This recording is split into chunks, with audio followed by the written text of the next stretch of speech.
Bienvenue sur Good Morning Travail. Aujourd'hui, j'ai le privilège de recevoir Chloé Torrent.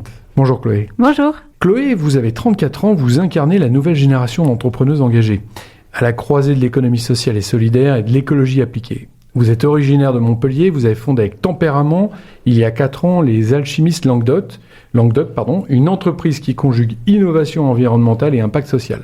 Issue d'une famille de paysans, vous avez gardé un lien fort avec la terre que vous mettez aujourd'hui au service de la valorisation des biodéchets et de la sensibilisation collective.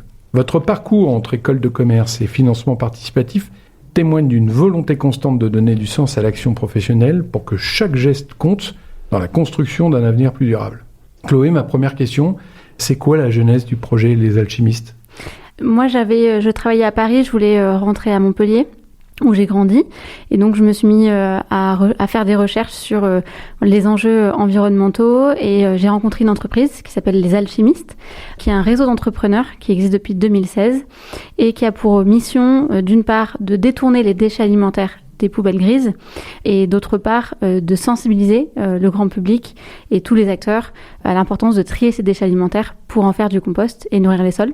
Et moi de mon côté, je suis plutôt j'ai grandi dans un environnement citadin, mais je suis d'origine, effectivement, comme vous l'avez dit, d'une famille de paysans qui ont travaillé la terre, donc je suis assez sensible à ce sujet. Et je me suis rendu compte qu'en France, la majorité des déchets alimentaires, donc c'est les épluchures, les restes de repas, que ce soit à la maison ou au restaurant, sont incinérés ou enfouis. Concrètement, on brûle de l'eau, on enterre ces déchets qui sont composés en majorité d'eau. Et donc c'était un sujet très absurde qui a attiré mon attention, et c'est comme ça que je me suis intéressée au sujet et je me suis dit pourquoi pas à Montpellier proposer une solution pour que ces déchets alimentaires soient valorisés. Alors concrètement, c'est quoi votre mission ? Concrètement, on accompagne les professionnels et les collectivités dans la mise en place du tri des déchets alimentaires, donc un restaurant, un établissement de santé comme une maison de retraite, une cantine scolaire.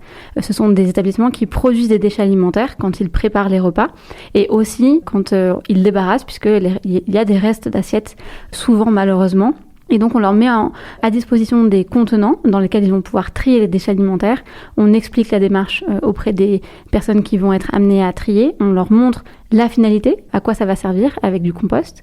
Et ensuite, on collecte ces déchets à fréquence régulière. Et ensuite, on les envoie sur la filière de compostage de la métropole de Montpellier. Donc, vous nourrissez les sols avec de la récupération. Et aujourd'hui, c'est quoi les freins des entreprises ? Qu'est-ce qui se passe ? Alors aujourd'hui, concrètement, il y a une obligation réglementaire qui date depuis le 1er janvier 2024, issue de la loi AGEC, qui demande aux professionnels et aux collectivités de mettre en place une solution pour le tri des déchets alimentaires. Donc on voit fleurir sur la métropole de Montpellier des points d'apport volontaires. Il y a aussi une distribution de composteurs individuels qui existent et des sites de compostage de quartier. Donc il y a des solutions qui sont en train de se développer pour les ménages, le grand public, et pour les professionnels. Ils ont plusieurs options. Soit ils peuvent eux-mêmes composter sur place, c'est le mieux. Comme ça, les déchets ne sont pas déplacés, ils sont valorisés sur place et puis ensuite utilisés sur les espaces verts. Et malheureusement, il y a plein d'entreprises, notamment dans le centre-ville, mais aussi ailleurs, où les entreprises ne sont pas en mesure de le faire et du coup, elles demandent à des prestataires privés de collecter ces déchets alimentaires au même titre que les autres flux. Le frein, bien sûr, c'est que c'est un nouveau coût, c'est une nouvelle dépense à prévoir pour l'entreprise. Et puis, le monde des déchets, c'est aussi un monde qui a été très longtemps assez opaque, où on ne savait pas trop ce que devenaient nos déchets. Et donc, parfois encore, aujourd'hui, on entend des personnes qui nous disent est-ce que c'est vraiment utile de trier, puisque derrière, peut-être que ça va être remélangé. Donc nous, on a un gros effort de pédagogie à faire pour expliquer à quoi ça sert, où ça va, que deviennent les déchets alimentaires, pour que les gens comprennent et adhèrent à la démarche et se rendent compte que finalement, c'est pour que ça bénéficie au sol et aux agriculteurs qui les cultivent. Comment on concilie l'engagement écologique et la viabilité économique face à la concurrence, notamment sur Montpellier, qui est assez importante ? Je dirais que d'un point de vue on va dire très long terme, on est sur une planète avec des ressources qui sont limitées, donc avoir un modèle économique où on pense qu'on va pouvoir faire toujours plus de croissance en puisant toujours plus de ressources, il y a un moment ça ne marchera plus, ou ça a des coûts environnementaux et sociaux exorbitants. Donc aujourd'hui, je pense qu'aucune entreprise ne peut se passer de prendre en compte ces enjeux environnementaux et sociaux. À notre échelle, nous, ça fait partie de notre modèle économique. On est sur un modèle d'économie circulaire où on va prendre des déchets pour en faire une ressource et on part du principe que le producteur payent pour les déchets qu'ils génèrent. Et contrairement à beaucoup d'acteurs du déchet, ce qu'on propose, c'est une tarification incitative où moins on va produire de déchets, moins on va payer. Donc on a un argument économique très important puisque on accompagne les professionnels de la restauration collective en disant aujourd'hui vous générez 100 kilos de déchets alimentaires. Si demain vous réduisez de ne serait-ce que 5 ou 10%, votre facture va vous coûter 5 ou 10% de moins, sans compter les économies, puisque ce qu'on n'a pas jeté à la poubelle, peut-être qu'on l'a pas acheté en amont, et donc on a aussi économisé à ce niveau-là de la chaîne. Donc il y a l'argument économique, pour moi, l'argument de dire il faut sauver la planète, ou en tout cas sauver nos conditions de vie sur Terre, c'est pas suffisant. Les gens ont plein d'autres choses à penser.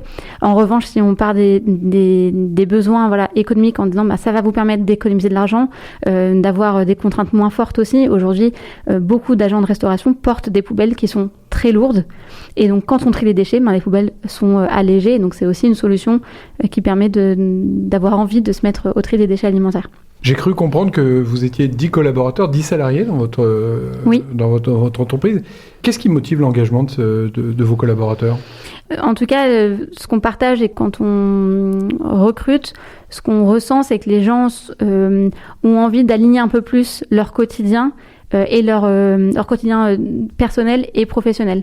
Moi, je suis hyper contente de l'équipe et je pense qu'une des choses qui nous anime et qui fait qu'on se sent bien dans l'entreprise, c'est quand on voit que nos actions au quotidien ont du sens, quand on a aussi des retours et de la reconnaissance des clients qui sont contents du service, qui se rendent compte qu'ils participent à une action positive.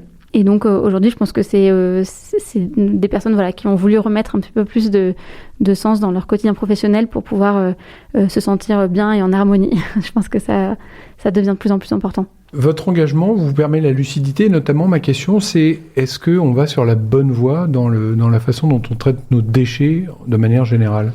Je pense qu'il faut être optimiste. Dans le réseau des alchimistes, parmi les valeurs qu'on a envie de montrer, c'est l'enthousiasme et la joie à faire ce qu'on fait, parce que, comme le disent certains, on porte des choses qui sont lourdes, on transporte des choses qui sont lourdes, qui sentent mauvais. On parle de déchets alimentaires, il n'y a rien de sexy là-dedans. Donc, il faut qu'on fasse ça dans la joie et la bonne humeur et qu'on trouve des choses qui nous enthousiasment et qu'au quotidien, ce soit plaisant. J'ai oublié la question.